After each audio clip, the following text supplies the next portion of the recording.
Can public speaking be learned? Is it a skill that can be learned, or is it something you're either born with or you aren't?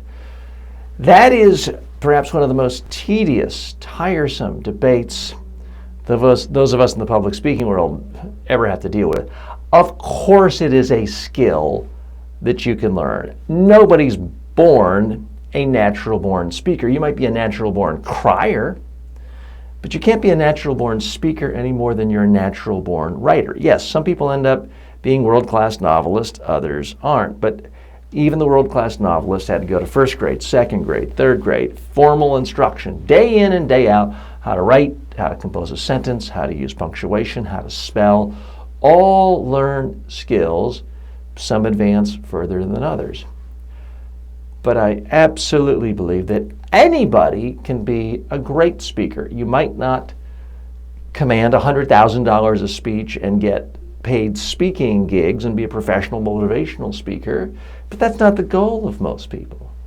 If the goal is to communicate, to come across as comfortable, confident, relaxed, authoritative, I believe anyone who has the ability to have a conversation with another human being has all the skills it takes to be not a good speaker, but a great speaker.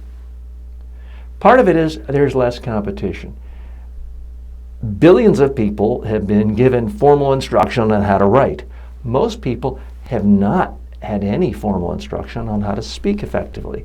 So the standards are much, much lower. Let's face it, most speakers in the world are horrible. So if you just gain some level of competence, you can stand out as great. There's a very famous article, if you Google public speaking, that shows up on the top page. I believe it's on Forbes or maybe Inc., one of the prominent business publications, and it purports to show that you can't teach public speaking. It's written by a former public speaking coach who, in her opinion, says that public speaking is really not something that can be taught. Well, I have news for you. You're just a lousy public speaking teacher. You wouldn't say that music can't be taught, therefore let's just shut down all music schools, let's shut down Juilliard. That would strike you as insane if someone said that. We don't say that there can be no good gymnastic coaches. You're either born a great gymnast or you aren't. No. Anyone who wants to get great at something can typically get better with coaching, instruction. Public speaking is no different. What is different is that since so few people get instruction and get good instruction, just a little bit can make you much, much better. But when you look at the great speakers in history, none of them were natural-born speakers. Martin Luther King Jr. received the grade of C in public speaking, not in first grade, when he was in seminary. He was already a grown man, and he received a grade of C.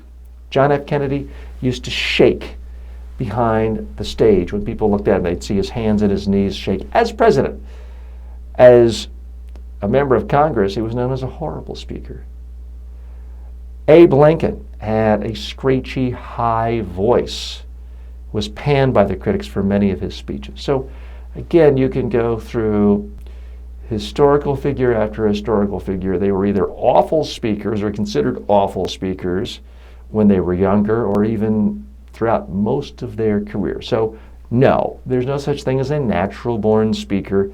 Yes, if you can speak and you don't have a neurological problem with your tongue and mouth moving and you have vocal cords, you can be an excellent public speaker through training.